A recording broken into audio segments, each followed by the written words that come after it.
माननीय सदस्य श्री चंद्रशेखर जी। धन्यवाद सभापति जी कि आपने मुझे लैंडिंग बिल पे अपनी बात रखने का मौका दिया। सभापति जी,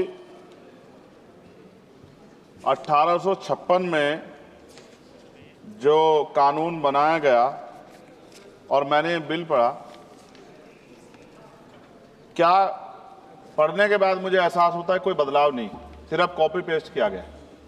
तो सरय लेने में और प्रचार करने में तो मौजूदा सरकार को मेडल अलग से देना चाहिए कि कॉपी पेस्ट कर दिया और सरय ले लिया कि ये हमने किया है। नाम बदलने में और सरय लेने में हमारी सरकार को महारत हासिल है, जबकि हकीकत ये है कि ये इंटरनेशनल लॉ है जिसके आधार पर सभी देशों को काम करना पड़ता है।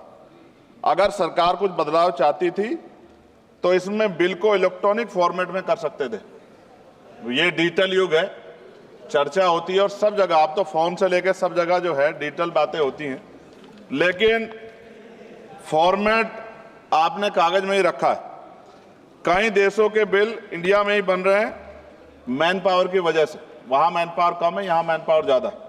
अगर ये इलेक्ट्रॉनिक फॉर्मेट में आ जाता तो बहुत से भारतीयों को रोजगार मिल जाता। लेकिन मुझे ये भी बताना पड़ेगा कि हमारी सरकार का रोजगार देने में उनको बड़ी परेशानी है और वो रोजगार देने के खिलाफ, इसलिए उन्होंने शायद इलेक्ट्रॉनिक फॉर्मेट में नहीं रखा। जैसे उदाहरण, ऑस्ट्रेलिया में कोई माल चढ़ता है जहाज पर, उसकी इन्वेंट्री यहाँ बनती है, उसके लैंडिंग बिल भी इंडिया में बनते हैं। इलेक्ट्रॉनिक फॉर्मेट में कर देते तो उसका बैक एंड फॉर्मूला हमारे पास आ सकता था। इससे देश को फायदा होता और हमारे बहुत सारे लोगों को रोजगार मिलता। और राष्ट्रीय जलमार्ग 2016 कानून के तहत कई राष्ट्रीय जलमार्ग विकसित होने थे, परंतु अभी तक सभी नहीं बने। यह जलमार्ग बन जाते तो बाढ़ व सूखे की समस्या से भी निजात मिल सकती थी, लेकिन सरकार को बाढ़ से भी फर्क नहीं पड़ता क्योंकि उससे भी आम जनता को परेशानी होती।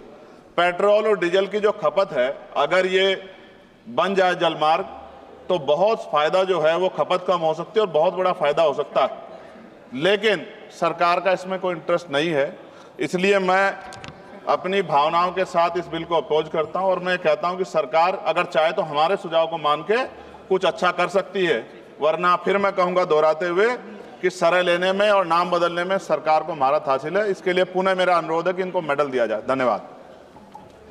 धन्यवाद जी।